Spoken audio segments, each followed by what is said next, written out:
Hey, what's up, tribe? Thanks for tuning in to another episode of the TFC Audio Project Down Under. This week I chat with Jason Dick, who is the owner and the head coach of Earn the Right Gym in Perth, which was the location for our workshop and seminar over the weekend. Throughout the episode, we chat through Jason's journey with sports, training, and some impressively severe injuries. We talk about how his approach to coaching has evolved as a result of his experiences, some key principles for improving shoulder health, which is his major area of interest, and the importance of having a community with shared values around movement and life. This week's episode is brought to you by TFC Events. We've just wrapped up our tour of Hobart, Adelaide and Perth, where we took our ground up seminar for the first time across the country, along with our feet balance and play workshop. We want to say a big thank you to everyone who came along over the last couple of weeks. It was a heap of fun getting to see all those cities and meet some incredible human beings. The ground up seminar that we did run in those three cities will also be coming to Brisbane, Sydney and Melbourne over the coming months, so stay tuned on dates for those. We're also really excited about a new digital offering that will be coming soon. We captured the feet balance and play workshop that we ran at Earn the Right in Perth last weekend, and we'll be getting that up online as soon as possible. So if you're keen to watch that one online, sign up to TFC Tribe through our website under the Tribe banner at tfc-shopaus.com to find out when it drops.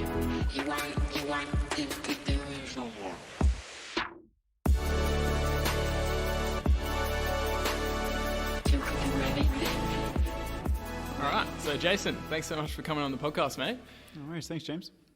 So we're sitting here in your awesome facility, Earn the Right, ahead of our workshops and seminars this weekend. So we got the full day seminar tomorrow and then the workshop on Sunday. So yeah, we're excited to be back in Perth, and this is our first seminar tour here and the first time at your gym. So we really appreciate you having us along. Yeah, no worries. It's exciting to have you guys here. I mean, we haven't had a workshop in over 12 months, so... Yeah, true.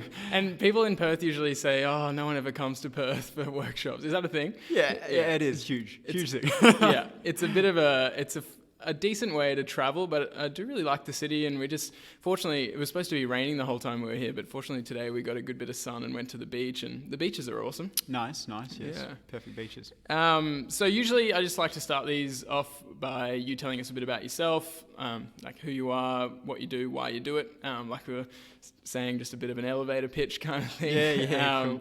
And then we can, just flow from there and explore it all a bit deeper. Yeah, easy. Like, I earn the right, so I'll dive into like why I earn the right, and that kind of completes my story. I'm keen to delve into that. Yeah. So I started off as a phys ed teacher, right?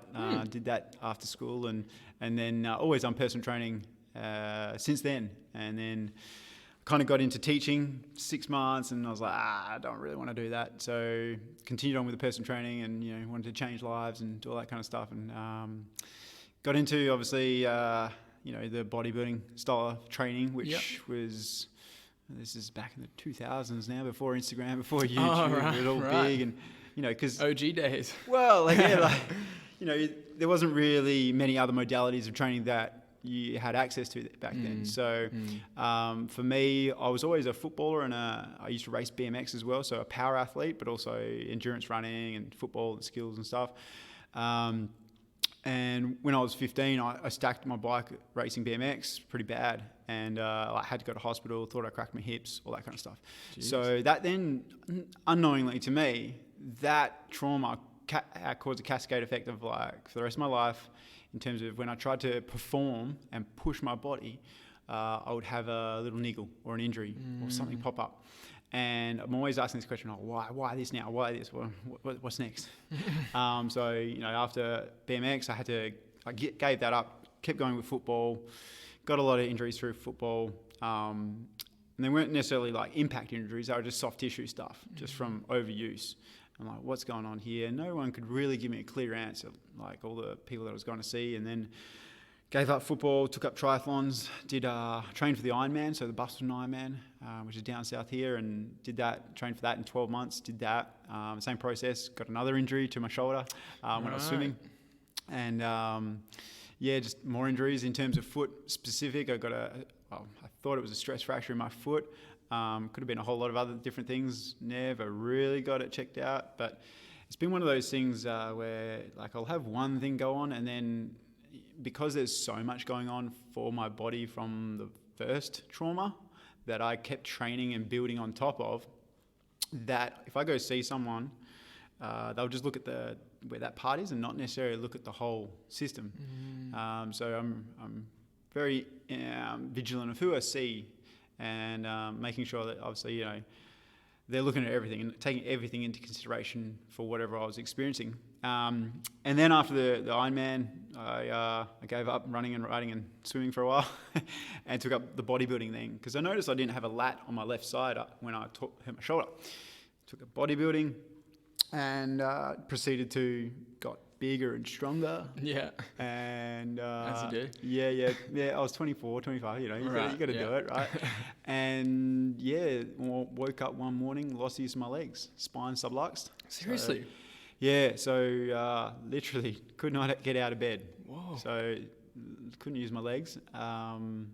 Luckily, there was a chiropractor 200 meters down the road from me that I shuffled my way to, like extreme pain, that managed to get me to be able to walk somewhat.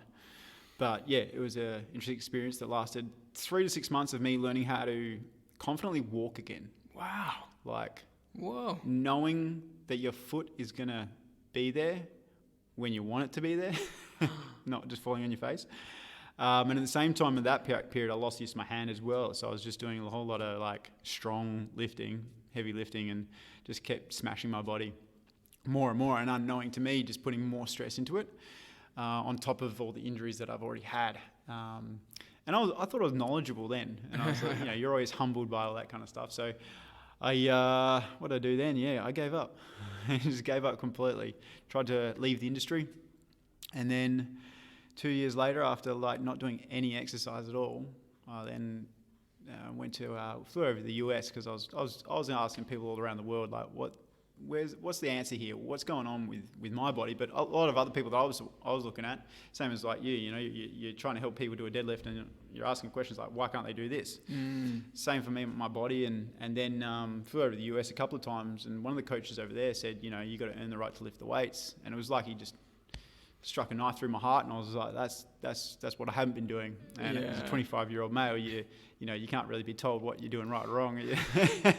But I was at a point in my life where I was humbled by that, and then came back and just really started diving into what was the most right. What was the most right? I explained it like a multiple choice questionnaire. When you're in high school, right? Might be maths, might be something else. There's one right answer, but there's one more right answer. I used to hate that. Yeah. It's old trick question. I got it right, but I didn't get it right. Not right enough. It's like, you were right, but you're still wrong. Yeah. And I feel like that's what a lot of the fitness industry is built on. It's like, we're all doing the right things by getting people moving better, or moving, at least, but we're doing almost the wrong thing at the same time by teaching people these principles that aren't quite 100% correct. And it's because, we're a young industry and still learning, and that's literally just been the journey for me. And what we do here now at Earn the Right is just teach people how to, number one, move better, and then how to be strong with that, and whatever that looks like in their life. Because everybody doesn't want to just necessarily lift heavy stuff or play or, roll around on the ground and breathe. So, it's adapting that, whatever the person wants to do, whether they're an athlete or whether they just want to be, wake up without pain is a huge part of it for a lot of people. Man, what a journey. That's intense. That was a short story. Yeah. Yeah, that's the shortened version. Exactly. I mean, you clearly, I can only imagine what that would have felt like, waking up and not being able to walk properly, and then actually having to go through that full rehab process as well. So what was the specific injury that you'd done? L4, L5, sublux. So spine. And was it from, say, a deadlift or a squat the day before, or was it? Do you know? If you asked me when I did it, it would have been it was because this chiropractor told me to do X, Y, Z. Right? Upon reflection, it's well, no, I had, since I was 15, because I had to go to hospital, X-ray on the pelvis. My pelvis was out of whack from that impact. Yeah. So they thought I cracked my hips, but I didn't. But I've still got a bruised, scar tissue on my hip from that impact, which I only realised now. And in the last 12 months, kind of been exploring that. But up until then, I hadn't really had an awareness of that. So what I realize now is like, okay, for 10 years, I was lifting with a hip that was different, a left hip different from my right hip. And what I know now is that pelvis that's out of whack is going to cause the spine to change or move or twist or rotate, whatever it is. And that's, even though I'd done all my lifting certs and, weightlifting and all that stuff, which I thought I knew what I was doing really well, I didn't know this part of it that was like, 10 years before is now affecting me now. And that's where people that think like, runners that have rolled an ankle, everybody's almost rolled an ankle at some point in their time. And it's like, oh yeah, I rolled this ankle 20 years ago. But that's just not a thing now. I'm like, hang on. Yeah. It's probably everything right now. And that was certainly a thing for me as well. Like if I go back to 15, 16 playing football, I tore bone off my ankle from rolling it. And that was like 3 weeks just of not walking. I even got a job in a shoe fitting specialist store, like running shoe, to try and figure out what was going on with my feet and my calves when I was running a lot. I was getting like shin splints and stuff, and I was like, what's going on here? And you talk to podiatrists, you talk to physios, you talk to all these people, and they just give you like either spot fixes or different perspective, but not the whole perspective. And it's like, obviously, it takes a long time to explain all this stuff, 100%. But yeah, I wish the whole journey was like, if what I knew now I applied back then, pretty much different. And that's what I love doing for kids these days. It's like just give them the opportunity that, well, I know I didn't have because of the lack of knowledge of either myself or the people that I sought out. Yeah. There's a lot in that, and I want to come back to a few different topics, and I'm going to try and keep track of them in my mind. But what you said about previous injuries having a flow-on effect throughout the rest of the body, and the body really is a master compensator. Like it's amazing how much the body can compensate to get things done. Basically, like the body or the brain or the organism wants to be effective. Like it wants to complete certain tasks, and if say you roll an ankle or you have that injury, like you said, to your hip from the BMX injury, then your movement patterns can change, and then your body gets in this habit of compensating for that change of movement pattern, basically. And then, there's also other elements that come into it. Like there's a book called The Body Keeps the Score, and all about how emotional trauma will affect, the body and movement patterns and everything as well, and how sensitive the body is. But I think it's awesome to be really grateful or like have gratitude for the body for the fact that it can compensate so well, and you can get through your day and do various things, but also really respect the fact that there's a limit to how much you can layer onto that compensation. So if you start doing really high load things on an ankle that's stiff because you rolled it, then which is exactly what I did actually. I ended up with really significant chronic knee pain for about 2 or 3 years before I figured out how to resolve that, and a lot of that came through fixing my breath, fixing my actual core mechanics, and then layering on strength. But if I was just layering on strength, then I kept hitting a wall and being in pain. So you're right, it is really about that holistic look at the body and understanding that it's all connected, and that's we start at the feet, but you can really start anywhere as long as you look at the whole system and how it's integrating together. Yeah, that's cool. One thing that resonates with that is like the day that I realized that I wasn't strong. Oh man, it's a humbling day. You thought you were big and strong and muscly and all of that. And then like a typical one these days is you look at all like gymnasts and I don't know, ballerinas even, and it's like they're doing stuff with their body in different ways, and that I as a strong young male wouldn't have even been close to doing. And like understanding that doing pull-ups, like for gymnasts for example, that's just the start of their routine. It's not the goal of their routine to do lots of pull-ups. Like, but you go to a gym and it's like the goal is to do pull-ups, like lots of pull-ups. Oh, great. But it's like strength is based on respective of what the goal is, right? So, if the goal is for just a normal person to sit behind a desk, then they're not going to want to do a muscle up necessarily, or get on top of a bar or snatch, or actually go for a run. So you got to change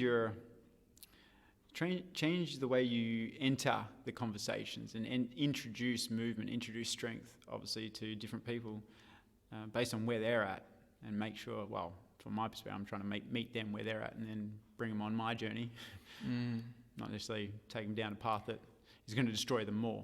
Yeah. You definitely have to meet people where they're at, because if you don't, usually they're not going to stick with whatever it is that like they're there to get help from you. And I found this with physio and stuff, but if you overwhelm them with all these things that they're not prepared for and you're not meeting them where they're at, then usually it's an unsustainable journey anyway. Yeah. So yeah, that really resonates. And I'm interested, so you were saying that you took a more holistic approach to your body, and obviously you, by the sound of it, you feel stronger and that you're moving better and just more functional than possibly ever before. Possibly. Yeah. I mean, and obviously it's been a journey for you. I'm interested, like, what you feel, obviously would be a number of different factors, but which factors were like the biggest things in terms of your understanding of more of that holistic approach? Like, obviously now I can see you're wearing barefoot shoes and you're hosting us. So was the feet part of it? Was the breath part of it? Was it...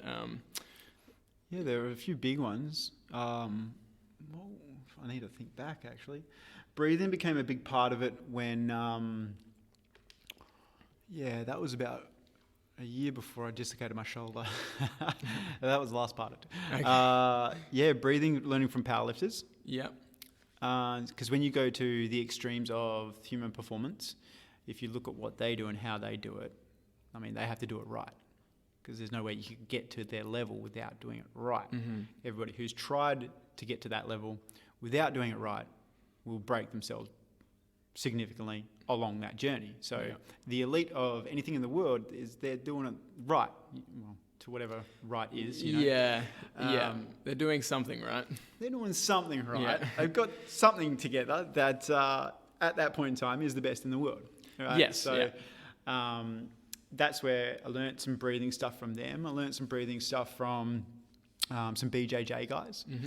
So you mentioned before about like adaptation and how the body compensates.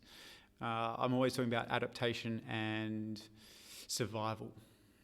Body's constantly, the foot is constantly adapting, constantly, to flat ground in not such a great way, and to shoes, soft cushy shoes in not a great way as well. So from a survival perspective, learning the breathing aspect of it, from if you're in a fight, a BJJ fight, and the guy is choking you out, like, what can you do about it? Are you going to freak out, hyperventilate, and just tense up and lock up? And, if you're looking at it from a neurology perspective, what happens when your body's frightened? It tenses up, it closes up, your breath becomes shorter, faster, and, you've got to get more oxygen in. Versus if you're a deep sea diver, the objective is to hold the breath, slow the breath down, utilize as much of the breath, so becoming efficient at using your breath to perform the task. So it's like, from a survival perspective, you've got this yin and yang of what the breath can do. And it's like, well, wow. If the breath is that powerful, then what was I missing? That was the first big question. What am I missing here? And I remember just trying to squat again, just breathing properly, using the diaphragm, understanding where you're breathing into. I couldn't even squat with a 20-kilo bar on my back. It was just too much, so much that I had to think about before I'd even squat. And that's the learning process that I went through. Like, for everything, it's just you got to go through this confused stage. That's the learning phase. Yeah. Same as anything. It's how we learn in life. If you're confused, it's good because you're learning.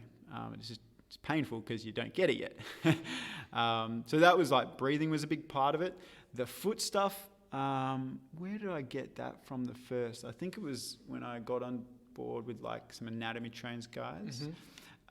Started looking into that stuff, and I did a couple of different workshops around that stuff, and really made me understand look at my feet, because nobody in my time ever looked at how I was walking to determine how my spine was operating or would be the cause of, or what biomechanically I had to do up the chain.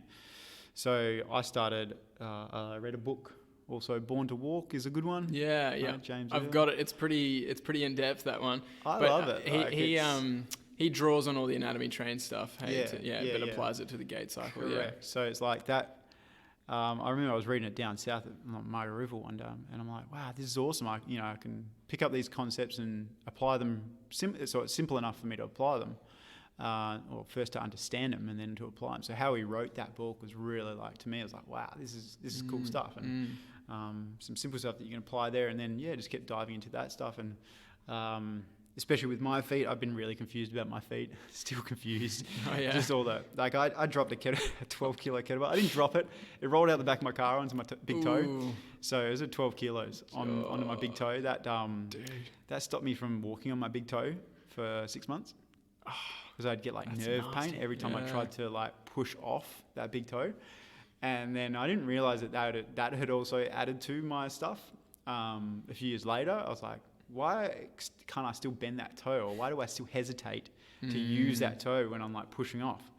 And the body keeps the score. Man, I don't have any issues with it now, but then I went and dropped a piece of wood on it 6 months ago. I'm like, still got my toenail, but it's black. Oh, jeez. So that was interesting. And then my right foot, I think I've got some sort of thing going on with my toe knuckles, which I'm still trying to figure out, and it's probably due to the rolling of the ankle and mechanics that I built up for that. I mean, running a marathon with ankles that aren't great isn't necessarily good for you. So I did a lot of Ks to cause all this pain and issues. So undoing it is going to take some time as well.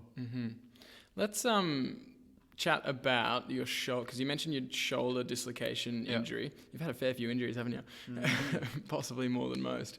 I mean, I've had my fair share, but so because I know that you're obviously sort of the shoulder guy, and you run even workshops and stuff around shoulders. And did all of that come from that shoulder injury, or were you already interested in it all? And just talk to me about that. Yeah, so I did the Ironman in 2009, so 12 years ago now. And a few months out, when I was swimming with paddles on, building up the power in my swim stroke. And I'm not a swimmer, I'm a rock. First swimming session I did was 400 meters long. Right. And in 12 months to build up to 4Ks, that was a huge thing for me. But a couple of months out, I felt like my teres minor ping when I was pulling through on the paddles. And that was kind of the start of my shoulder issues. Still swam with it, still rode with it, I did the half Ironman in 2010.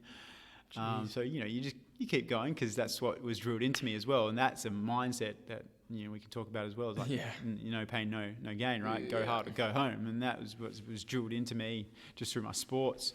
I kept going with that, and then had a lot of pain. A lot of shoulder pain. A lot of pain. We talked about survival before. I got to a point where I'd built up so much pain in this hand that when I was holding something, I didn't know I was holding it. I would have to look at a coffee cup to know I was holding the coffee cup, because I couldn't actually apply strength. You know how you see those robotic arms opening and closing their hands? It felt like that something else was controlling it. Do you think more a nerve thing that was going on, or do you think it was not necessarily just from the fact, was the whole arm and hand in pain all the time, or was it I mean, it would have been a bit of both. A few past that. So initially, again, at the time it was because my elbow was so painful. I had golf's elbow, tennis elbow, which was causing pain down into my arm. At the same time, I had pain going up from my shoulder into my jaw.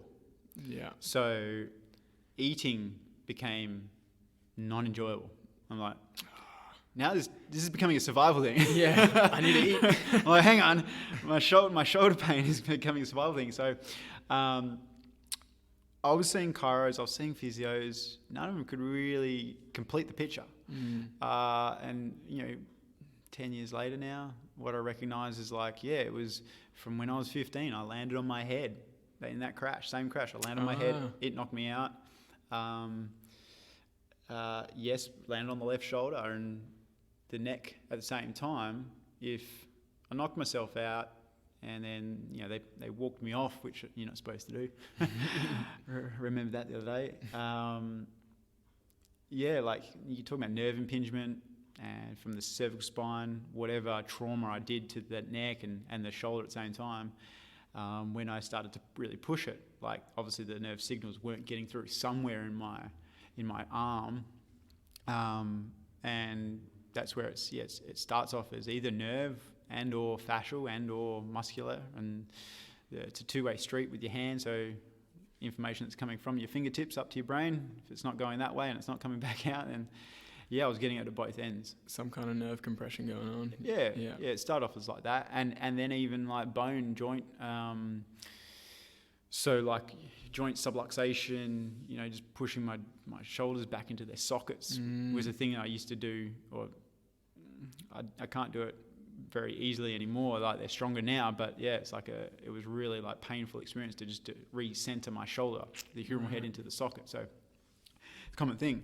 I didn't know that it was so common for a lot of people. Yeah. Just because of the postures that we adopt these days. Yeah. So that was the experience, and then I dislocated my shoulder. After all that pain, jeez, I was like, how was that? So after just before I dislocated my shoulder, I was like on the mend. I was like, oh, this is cool. I was learning the breathing stuff. I was learning good strength principles and good movement. I'm like, I'm going to get better now. This is going to be good. And then I dislocated my shoulder. How? I was being a dumbass at my Bucks weekend. Down south. There's a lot of stuff that goes on down south. Shenanigans. I was down south. Sumo suits were involved, and it was like grand final weekend, and Enough said. Yeah, and then I had my physio there at the time, so he strapped me back up, and we just kept partying on, and it was a pretty hectic weekend. And then they made me sleep on the top bunk as well, bastards. Dogs. So I had to climb up with one arm and climb down with one arm in the middle of the night, and then I had to drive the car home the next day. So that was a fun time. But that was the start of the shoulder guard journey. Yeah. I just started documenting what I was doing to get better. Number one, because I was already confused about my shoulders. As in like, where should they be? What should they be doing? What should they be feeling like? Because I had shoulder problems when I was a teenager, just like sublocations and things like that. And just through footy, but never really anything significant. And this was just like back to zero. It's like couldn't even use the arm. And just building that back up took 12 to 18 months for me to properly be able to use it confidently again. Like pull-ups and overhead presses. I was told at the time, like physio, had a slap tear in my shoulder and some other things going on. So they actually said that I wouldn't be able to do pull-ups again, pain-free. I'm like, well, I couldn't do pull-ups before pain-free, so this is not going to be a worry for me. Like, I don't know what it feels like to do a pull-up not pain-free. Did they say you'd never be able to do a pull-up pain-free? Yeah. Oh, right. And overhead presses and stuff like that. And I was like, well, yeah. Isn't that an interesting thing to tell someone? It is. Such a limiting mindset. You'll never be able to do this pain-free. It's sort of, anyway, we can get back to that later. Oh, yeah, it's a common thing. It is very common. You're right. Yeah, but then I took that as a challenge. So whether he said that, deliberately to motivate me, I'm like, well, he could be a really good physio. I don't know, but yeah. Yeah, so that motivated me to take that as a challenge. Like, okay, cool. Well, if I start learning all this stuff and apply this stuff, like, what can I do with it? And got out of pain, and like I'm so super happy these days that I do not wake up in pain. It's like amazing. This is the best days of my life when you don't wake up in pain every day, and then I can actually still do things with my body when I want to do them. That's like, I think that's having options in life, because when I was so injured in so much pain, I always remember this, and people tell me it's still like you go into You're going to all these people, different practitioners, they're telling you, don't do this, don't do that, don't do that. Don't go for a run, don't do this. And your list of stuff that you can do gets shorter and shorter and shorter and shorter over the years. Yeah. And stuff that you know that will hurt you, you just completely avoid before you've even tried. So that whole negative self-talk, it's just like keeps you in your box, keeps you depressed and all that sort of stuff. I feel that. Yeah. And then like my list got to like one exercise. True. I was just like, I can't do anything without the fear of something in my body going crazy, like, feeling it the next day, or like, oh, I shouldn't have done that, it's bruised, or, just pain. So, yeah, that was an interesting experience coming out of that. And just these days, I'm super appreciative that no pain is nice. Oh, man. Yeah, no, I really feel you with that. And I've talked about my knee journey on the podcast before, and just how restrictive and depressing it is to that, almost that anticipatory, like, oh, I can't do that because that'll flare up my knees. Oh, I can't go down to the park and throw a frisbee, or I can't go down and go for a rock climb or anything, basically. You'll pay for it the next few days. Yeah, right? It's like I just don't want to flare it up. Just don't. So yeah, I do really feel you with that. And along that journey, I imagine obviously there would be a huge number of factors, and you would have learnt so much about shoulders and shoulder health and everything. Do you think, is there like a few key things that either for you or for listeners that you think need to be a part of a shoulder program, or certain things that people can focus on if they do have shoulder pain or shoulder issues or anything like that? Yeah, it's not just looking at the shoulder. Yeah, the biggest thing is it's I have a lot of like fixing shoulder pain is really easy. Like, snap your fingers, it can come that quickly and it can go away that quickly. Mm-hmm. Changing it for long term is much more of a holistic view, and it's not hard. It is harder. You need a lot more knowledge of the whole body. So it's not just a shoulder issue. It's like it's a rib cage position thing, and it's a pelvis position, and it's a foot position, and ankles, and all that. So this is what I typically start with people. Like a lot of people come to me with shoulder problems, and I was just doing a live on this today when you guys walked in. Like, okay, like look at your rib cage position, and if you got one shoulder up near your ear and the other one's like depressed, then okay, it's not necessarily a shoulder issue, it's a rib cage position issue, which your shoulders are just responding to. Mm-hmm. So, and then if you think about what's causing the rib cage position, then it would be the pelvis position, and then what's causing the pelvis position is a ankle position and a foot position. Yeah, and there's constant back and forth between all of these areas as well. It's like the foot and ankle are affected by the pelvis, and they also affect the pelvis. So there's a lot of stuff going on. So don't just look at the shoulder. That's a really good piece of advice, and I would apply that to anything in the body. Don't just look at that body part. In fact, the more you solely focus on the one area, the less likely you are to get better in the long run, I think. Yeah, 100%. What about like movements wise? Like for myself, I did have a chronic shoulder injury, only about 6 months, but it ended up being resolved through a combination of thoracic mobility. Mm-hmm. So some specific mobilizations, and also just my own thoracic mobility practice, I suppose, along with a lot of hanging and handstands really sort of seem to solve it long term. Nice. What do you think about hanging? Like, I know hanging gets a good bit of spotlight these days for shoulder health. What's your thoughts? Yeah, that's definitely where we start first for most people. Mm-hmm. As you were speaking there, the underlying principle that I would apply to explain that concept is how to create space in the shoulder. Right, so we know pain is caused by compressed joints, right? So, right. Probably a little more nuanced, but yeah, exactly, right. But that's a whole other topic in itself. It's a rabbit hole. Yeah. I certainly know from my spine experience, it's like if your spine's compressed, it freaking hurts. Yeah. It lets you know that. So if you create space in any joints, just like you guys with toe spaces, I love that, toe spaces, right? Yeah. You give space to the joints, and they get happier. Yeah. Just like move it through its range of motion, and Correct. and restore it to a more I mean, people sort of get triggered by the word natural, but a more natural alignment and posture is Correct. a good start. Yeah, and then that's where you Providing move on to space. like self-limiting exercises and things like that, which hanging is. It's like can't make you hang more than you can hang. Yeah. Right. So hanging is the fundamental for a lot of people with shoulder issues, and it is just teaching them how to, number one, increase that range of motion that they have, the capacity that they have.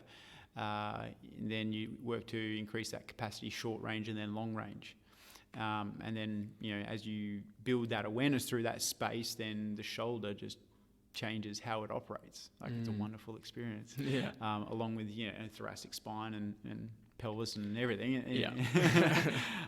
But yeah, like that would be the biggest concept, is just creating space. In terms of movement, a lot of people, you might go at some point in time. We've all been given an external rotator cuff exercise to fix our shoulder, and there's no point in doing that if the muscles that are speaking to those rotator cuffs aren't operational. It's like you're trying to strengthen something that's already doing all the work. Why would you do that? So some misconceptions there about what to strengthen and why. Yeah. Plus, a big part of the rotator cuff is stabilizing the shoulder under load, right? And so, it's not necessarily just for rotating the shoulder. And so, yeah. I mean, the shoulder itself, such a cool joint. Like, I love it because it's, three bones floating. Yeah, it's pretty epic. One mechanical attachment point right here. It's like the smallest thing, right? So, a big majority of it is controlled by proprioception, like how your brain knows where your shoulders are in space and time. And because we can't see the scapulars, who's got a good map of like every single muscle they got at the back compared to what you can see in the mirror? Ask any guy, That's the classic every gym bro. Knows every too muscle at much the front, right? Yeah. But that would be wicked. Like getting more musculature awareness in the back has just been a really big focus for me. And the more people I see, the more people it's true for as well. It's just, hey, did you know that this muscle's not working? Did you know that you should be able to get your scapula down in this position and move it this way? It's like, oh no, you can do it with this shoulder. Why can't you do it with that shoulder? So there's a lot of that, like just trying to teach people where they are, and then trying to figure out how to get them to where they want to go. Yeah. It really, with shoulders and I would say almost everything, it really does come back down to really having a good grasp and mastering the fundamentals and the foundations, right? And also, like we talked about how the body is an amazing compensator and adapter, and how, injuries, the body's also a master healer. Like its purpose is to heal things properly so that you don't have issues in the future. However, our environment with such a lack of natural movement, like we don't need to move for our food anymore, we don't need to climb up trees, we don't need to, throw as much, and we're not getting this exposure, we don't need to squat as much, or like we're even discouraged from squatting through chairs and toilets and cars and all this stuff, and we're not walking anywhere near as much as we would in a natural environment. And so given the right conditions, the body should bounce back from an injury, possibly even stronger than it was. But because our whole culture and society is set up for sedentarism, essentially, we'll have an injury and then it will wreak havoc on, or it can wreak havoc. I won't say it will, but it can wreak havoc on other areas of the body and just our whole general function for a lot longer than it should, because we're not providing the stimulus and the inputs that the body actually needs to recover from that. And how much do you, like obviously there's a big role for, like you say, providing space and doing hanging drills and looking at the whole body, integrating that into functional movements and so on. But like for instance, with feet and ankles and hips, what I talk about in terms of a lifestyle practice is sit on the ground, like be on the ground. And we spoke briefly about this yesterday when we caught up. But, I see people mobilizing their ankles and mobilizing their hips and doing these, functional mobility drills and all of that, which is great. But if they just spent 8 hours sitting on the ground instead of 8 hours sitting in a chair, they probably wouldn't have to do all of that. And I don't do like very much mobility work at all, but I do spend a lot of time on the ground, and I maintain what looks like extreme mobility in these deep squat ranges and things like that, but I don't work on them. Is it like, could you apply that to the shoulder, or are there certain lifestyle things? I mean, I think even just being on the ground is great for shoulders as well, in terms of stabilizing and supporting. But is there like an analogous thing for the shoulder? Yeah, so there is a couple of points that came to mind with that. So like what you talk about for healing, the bit of the stress bucket. Oh yeah. So if you got 10 points that you can throw into that bucket, whatever the points are, sand, water, the point is the bucket will only fit so much. And if you've got work stress, family stress, physical stress, whether it's old injuries, whether it's you're exhausted, sleep stress, caffeine stress, add in some alcohol, so nutrition stress, gut health stress, your bucket's already full just trying to deal with all that stuff. Like, then you're going to think you're going to go to the gym and absolutely smash yourself and obliterate yourself 4 times a week and think you're going to get better. It's True. That's not going to heal, right? Your body, you got to give it space to heal. I think it was a big part of my journey as well, is like not training every day. One, my mind is more at peace because I don't beat myself up for not training. So that's a mindset thing. And then my body's also happier because it can just heal, and I just learn to communicate with it better because I listen to it the next day instead of just going to smash it again the next day. And just being like, oh, that was a good thing for us. Awesome. Let's do that again tomorrow.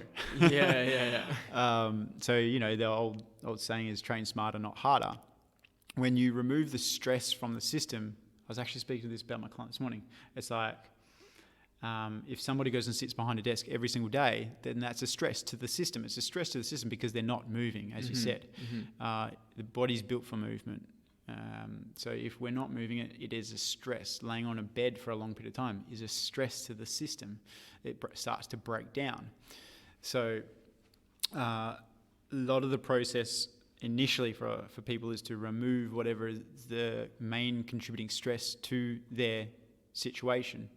So if it is sitting behind a desk, obviously we can't say, hey, tell your boss that you're no longer sitting behind a desk. These days it's a bit easier because standing desks, and even people going from home. I'm always an advocate of kneeling while they're having a bit of desk, kneeling and half kneeling and just moving around, right? The concept is movement. Variability. 10 years ago, I used to tell people like, just see if you can sit on a football at work. They always used to come back to me and no, that's a health and safety issue. I'm like, you're kidding. You go back to your boss in 30, 40 years in time when you can't walk because your spine's effed up, and you say, hey, I've got some health and safety issues I want to discuss with you. They're not going to have a part of it. So, that was first part to the stress. What was the second part to the shoulder? Like whether there's any habitual position. Like, I mean, hanging is a good one. Like I habitually spend time hanging, especially when I'm at home. Like I guess any environmental things that you recommend or lifestyle things for shoulder health. Like for me, I always talk about have something that you can hang from in your home, in your immediate space, because when you see it, you go, oh yeah, I'm going to hang from that. Yeah, cool. But if you don't have something there or it's not obvious, then you never think to hang. And similarly with the ground, have some mats set up, or at least a yoga mat or something that makes the ground a little more inviting than just tiles or carpet or something like that. And then all of a sudden you're like, oh, I'm going to sit on the ground rather than sitting in the chair because I've got my mats set up. There might not be, but we just got a new bed which is higher than we had before. Okay. And I'm like in this mindset that when I go camping, my spine's pretty happy. Yeah. So I'm I'm laying on the ground, soft, squishy thing, and and if we go lay in different beds, doing the Airbnb thing, it's like my spine somewhat happier in a different bed. And we had an old mattress, so it was a pretty old mattress, and wasn't great for us, either of us. So we've got this new mattress, but it's higher up off the ground. I'm like, I almost have to get up on this thing, right? hike my hip to get on it. Yeah. I don't like that because I'm like, in here, we roll around the ground. We teach get-ups. Yeah. Get-ups are getting up off the ground. How do you get up off the ground with a load? How do you roll? How do you move the body to get up efficiently? And if I just spent every day, once a day, every day of my life, getting up off the ground just once, what would be different? You know, if I was laying on a mattress camping, like every day I'd have to get up to start my day, not fall out of bed or roll out of it, right? Completely different neurological pattern that goes on. Definitely. Straight away, the first thing, it's like if you're like dizzy as you get up out of bed and it's like dark and you like fall into whatever, like you're going to hurt yourself. Your body's going to become better at getting up as a result of that threat. If you get up dizzy or you get up and you don't have a good connection with the ground, you're going to fall over in the dark. We're really big on that because I spent a bit of time doing aged care in a residential aged care place doing physio, and the majority of people ended up there because of a fall and they never regained their independence. And people fall because they have a very poor relationship with the ground and obviously very poor balance. Yeah.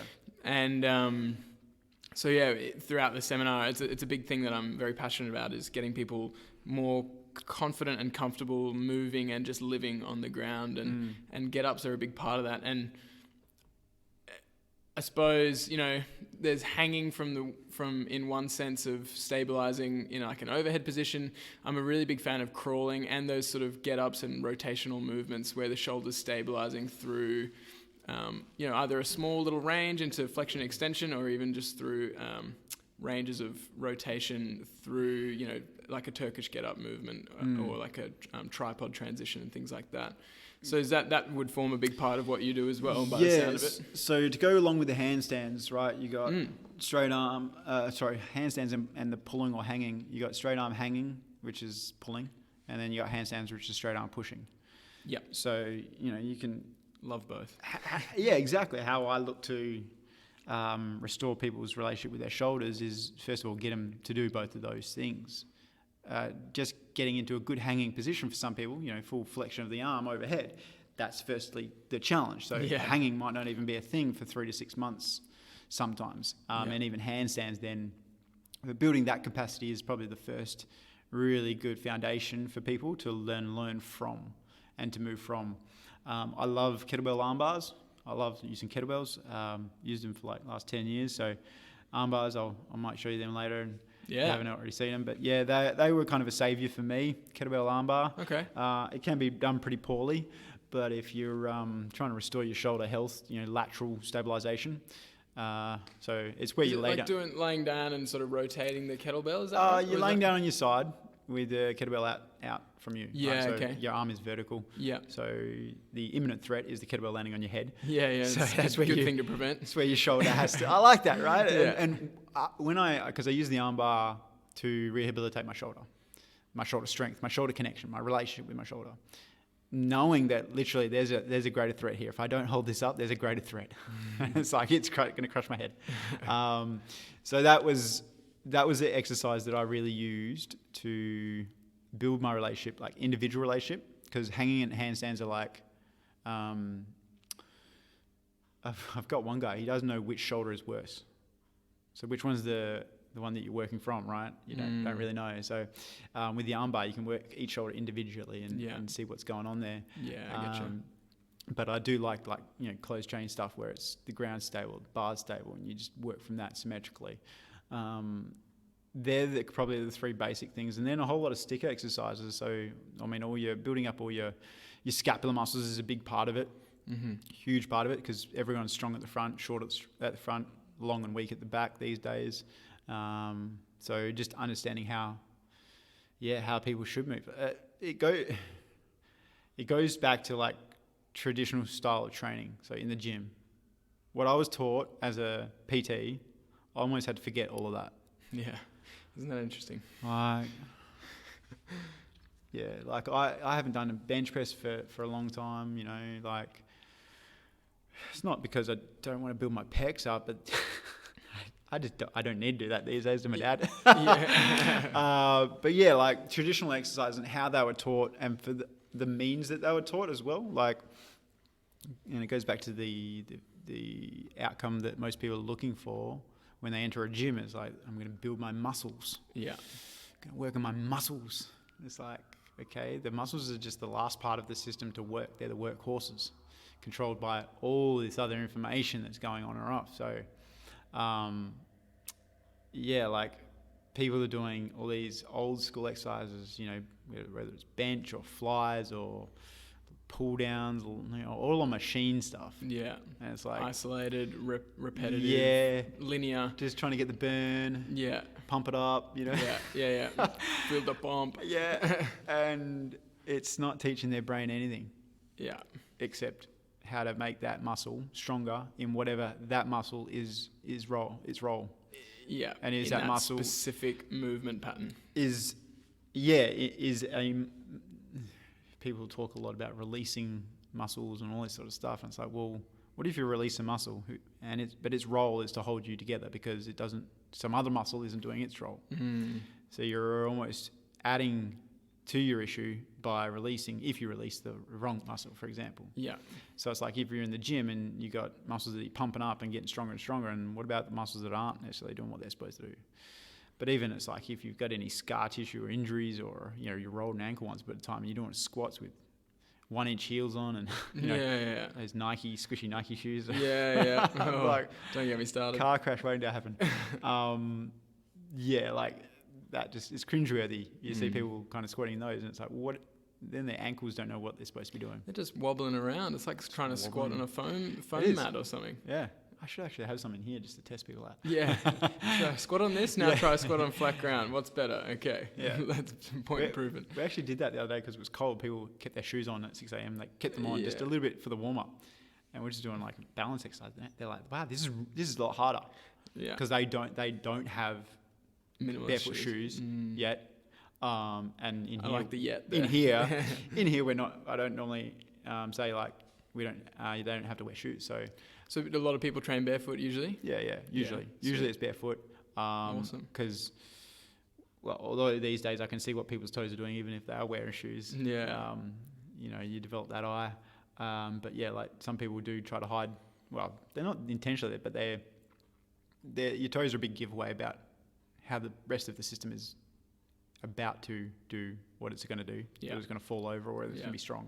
Yeah, it's a giveaway about your weight distribution and your arch control and everything. Yeah. So you know that if the foot isn't doing what it's supposed to do, nothing else is going to be doing what it's supposed to do. Yeah, exactly. Yeah. So do you do like much specific footwork in your classes, or do you, I mean, obviously you bring people's attention to the feet as like the primary point of stability by the sound of it, and some balance stuff as well. Do you integrate it, and if so, how do you find people's response to that? Because, you know, there is that big narrative in our society of feet need support and you know, arch control and all of this stuff. Do you find you run into barriers, or other people who are coming here sort of already pretty open-minded to that kind of thing? Yeah, good question. Are they open-minded to it? I don't think they're closed-minded to it, but it hasn't been a thing in traditional like exercise regimes. So like most people come in and first thing is like if I'm doing an assessment with them, it's like, okay, shoes off so I can kind of see what's going on. And I'll literally, in a couple of minutes, just show them an exercise that will completely change how like their relationship with their foot. Yeah. And from then on, they're just like, whoa, like, why did that happen? How can that happen? Why am I now stronger? Why do I feel lighter? You know, if you want to lose 10 kilos, well, just fix your feet. Yeah. You'll feel lighter. Yeah. Right? The whole world will be a happier place. So that's where it starts, and then then there's more reinforcement with like toe spaces, things like that. Yeah. I give them to everybody that comes through here, and it's just you spend 5 minutes walking with a pair of them on, take them off, and you can still feel the effects. Yeah. So it's not like that kind of buy-in from people is like, it's not me telling them, it's just, hey, try this, just feeling it, and you tell me what you like about it. Right? Yeah. If you don't like it, okay, fair call. That's so huge, actually, and that experiential learning, I think, is really the only way the body can, well, the body and brain really can learn.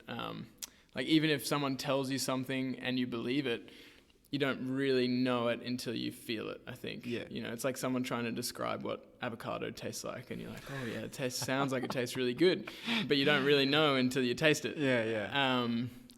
I heard that somewhere. That's I a good can't one. remember I like where. But so true. And it's like when people, you know, people might look at the beam and be like, oh, what, you're just balancing on a beam? Like, I don't get it. Like, Yeah, what are you doing? And then they go on a beam and they're like, oh, I get it. Like, it's making my foot work in all these ways and my hips, and it's hard as. Yeah. And it's fun.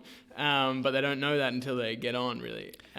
So yeah, no, that's a really good point. And I do find as well that most people are pretty open-minded to the concept, as long as you just explain things very simply. You know, it's just like, we weren't born with shoes on. We didn't spend the biggest part of our evolution with shoes. Yeah. They're a modern invention, and like, you just keep it very simple to like fundamentals, and people are like, oh yeah, true. Huh, I never thought about it like that. There you go. Yeah. when they say, yeah, that makes sense. Yeah, it's like, oh. Yeah. Yeah. all these stuff this knowledge we have to undo, you know, historical truths. We have to undo that before we can then relay new foundations. That's hard. That's half the journey. It's half the challenge, right? So much of it is just unlearning stuff that you've been taught by the system. Like you said, unlearning some of the PT stuff. I had to unlearn some physio stuff, or at least broaden the perspective and see, you know, maybe why they taught this, but how that doesn't actually make sense in certain contexts, or how it's missing certain contexts. And that is really huge. And it's, unlearning stuff and then just experiencing something so that you can go, oh, that makes sense to me. It resonates. I'm going to keep doing it. Yeah.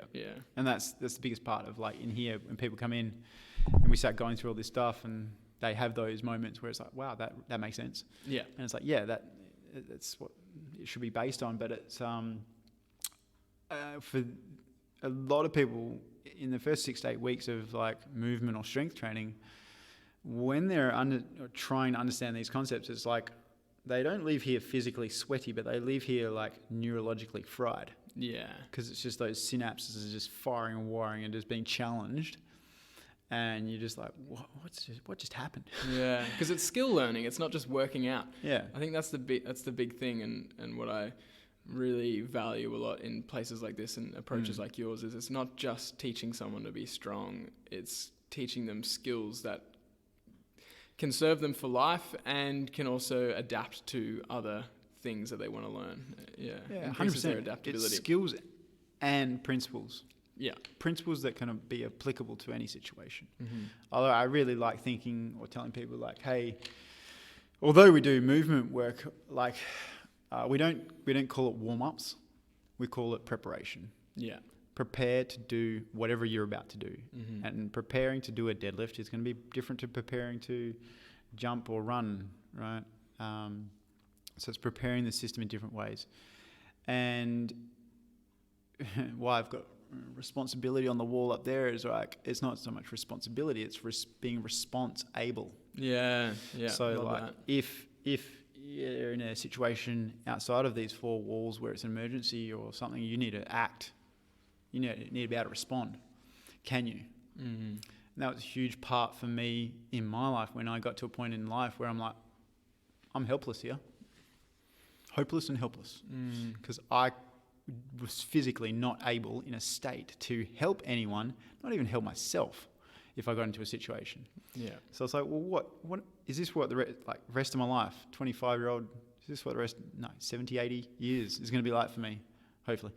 Maybe. If you're lucky. And that was just a big question I had to ask of myself, and of what I was doing to then start to look into, okay, what are the fundamentals here that I'm missing, that I've missed?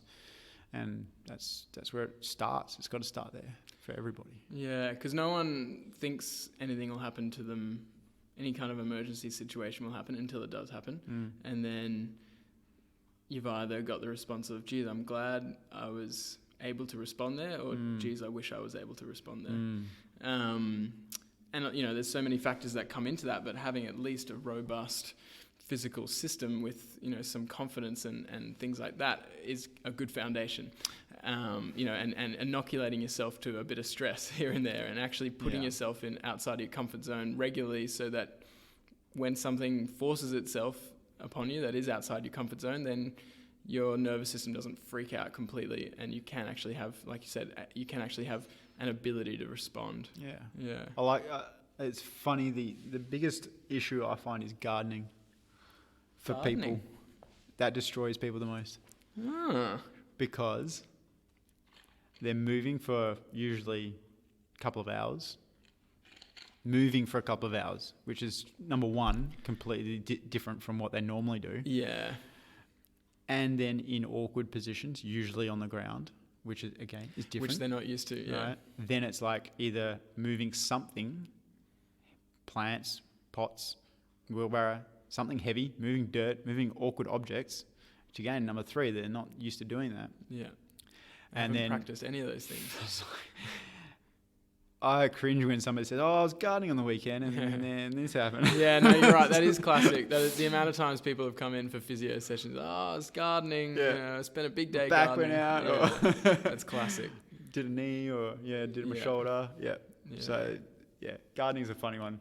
Yeah. So we like to think about preparing people to garden. Yeah. Well, it's a great thing to be able to prepare for, and if your body is ready for it, it's like the ultimate.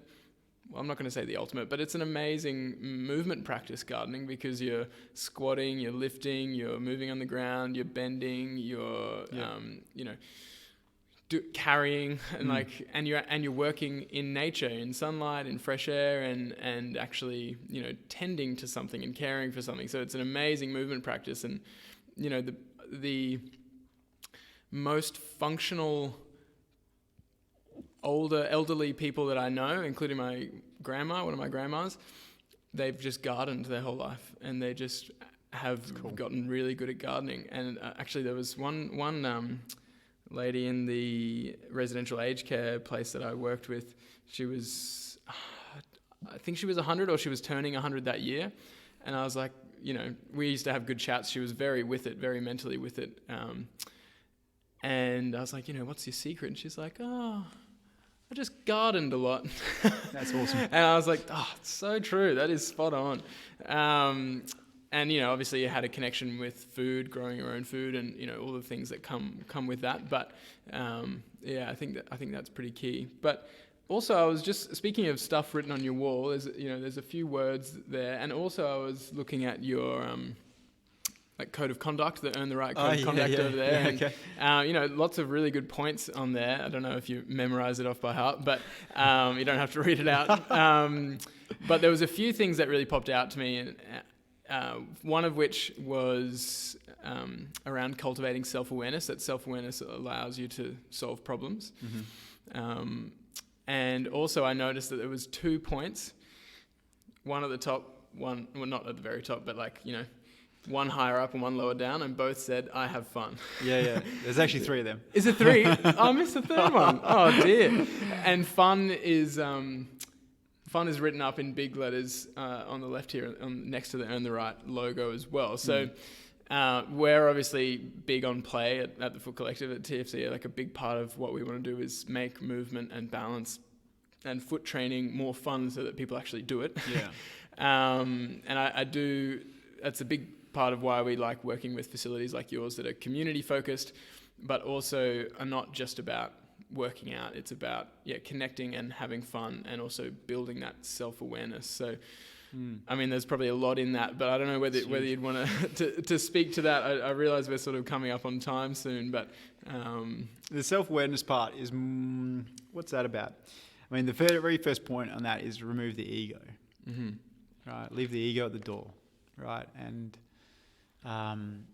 with the ego can come a lot of either ignorance or avoidance.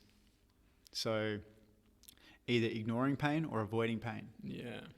And I am a firm believer that everything, polar opposites, you can't have one without the other. You can't have happiness without sadness. Mm-hmm. So if you're sad, don't neglect it. Like, be aware of it and acknowledge that, and then only after you've been sad can you then have a perspective on what happiness is then. But if you're always expected to be happy, then you have nothing to compare with. Like, your life will always just be this neutral like existence. Nothingness. Exactly. Yeah. Right? So then it is just nothing. Yeah, the duality. Yeah. Correct. And that's where, like, in here, building that self-awareness, like, hey, just because you can't do something now doesn't mean you're not going to be able to do it later. And at the same time, you can't do it now, right? And respect that. Respect that. This is where you're at. Oh, but they're doing that. They're doing this. Oh, no. This is you. You're here. Don't worry about what other people are doing. And that's the ego coming out, right? It's like constantly comparing, trying to deflect, like, huge thing in traditional gyms. Like, there's mirrors everywhere. You can see everybody in the gym just from wherever you are. And anytime, our eye is always attracted to movement. Isn't that a funny thing? Yeah. Like, always attracted to movement. Something moves in the corner of your eye, you want to look at it. Yeah. What's that? Regardless of whether they're wearing Gymshark gear or whatever. Yeah. Right. Yeah. Right? Yeah. So you'll always naturally just watch other people. It's people watching. Yeah. Love it. Yeah. Me too. So with that becomes a lot of, like, subconscious comparison in traditional means in terms of fitness and all that, what people are striving for. So building that self-awareness to be like, oh, hey, you're checking yourself when or if that's happening. It's like, what's going on behind the eyes, right? Like, are you beating yourself up for not being as good as that person? As good being bunny ears, like, who says what's good? Are you beating yourself up for that? Or is it a positive conversation that you're having with yourself first? So that's what that self-awareness is about, right? And for me, when I was in a lot of pain, kept beating myself up for, you can't do anything, you can't do this, you can't do that, no, you better not do that, you're too weak to do that. Yeah. It's just this negative cycle. The one day that it all changed for me was when I stopped thinking I was broken, and I just accepted the level of strength that I had. So that was just completely not paying attention to what other people were doing, and just started looking at my own stuff and focused on that. And that's where the self-awareness comes from. So in here, we don't have any mirrors. We've got one little one in the corner, and that's just to help people know where they're at. I'm going to go check myself out. Yeah, no mirrors. So,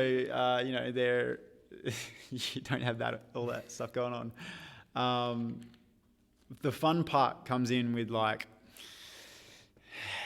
having fun while you're exercising, moving, lifting, whatever it is. And fun's different for different people. So we can have conversational fun.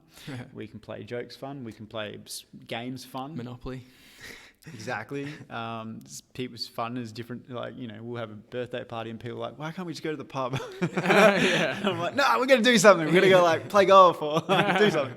So people's fun is different. Yeah. But yeah, it's trying to just keep people understanding that this isn't a chore. Yeah. That they should have to go and do every day. It's like, it should be just built into your daily movement. And if it is fun, then like, people will hopefully continue to do it. Yeah. Depends on what people think is fun. Yeah. People think bench pressing 100 kilos 10 times is fun. Some people do. Exactly. Yeah. So it is very dependent subjective on what people's fun is. Once upon a time, smashing myself with a 10-kilometer run was fun. Yeah. These days, really? getting a 7-hour sleep is fun. Yeah, true. Yeah, it changes with the seasons. Yeah, exactly. But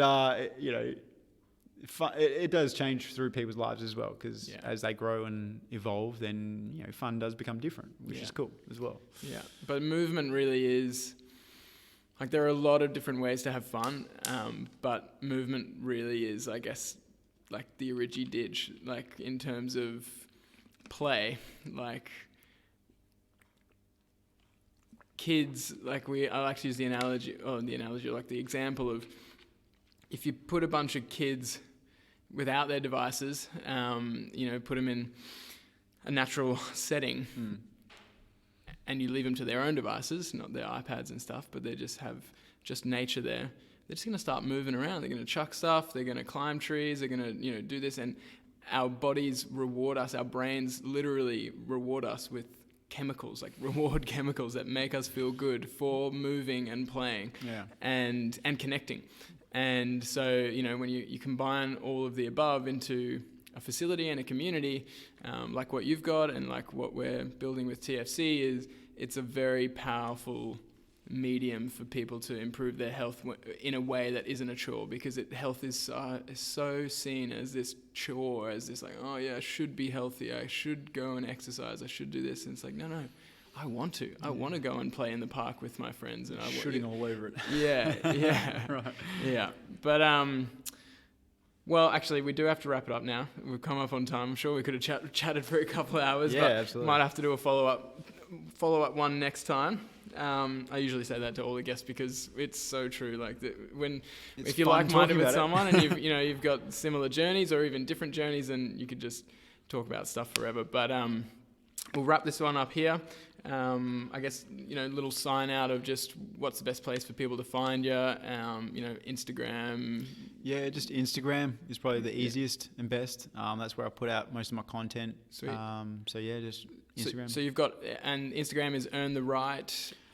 So there's two Instagrams that I have. One's the shoulder guy, and then Earn the Right as well. So obviously, if they're in Perth, they can look at Earn the Right. If they're elsewhere around the world, then they can check out shoulder guy stuff. And do you want to just plug anything that you're working on? Like, I know you run the workshops with the shoulder guy, and you were mentioning potentially putting something online as well. Yeah, so in the last 12 months, since the last lockdown, or the big lockdown that we had, since COVID hit, right? Obviously the world changed really quickly, so I started working on my online resources, and I really recognize it because when COVID hit, I had like a whole lot of people asking me like for online coaching calls and things like this, and I'm like, I ended up repeating myself every single time. Oh yeah.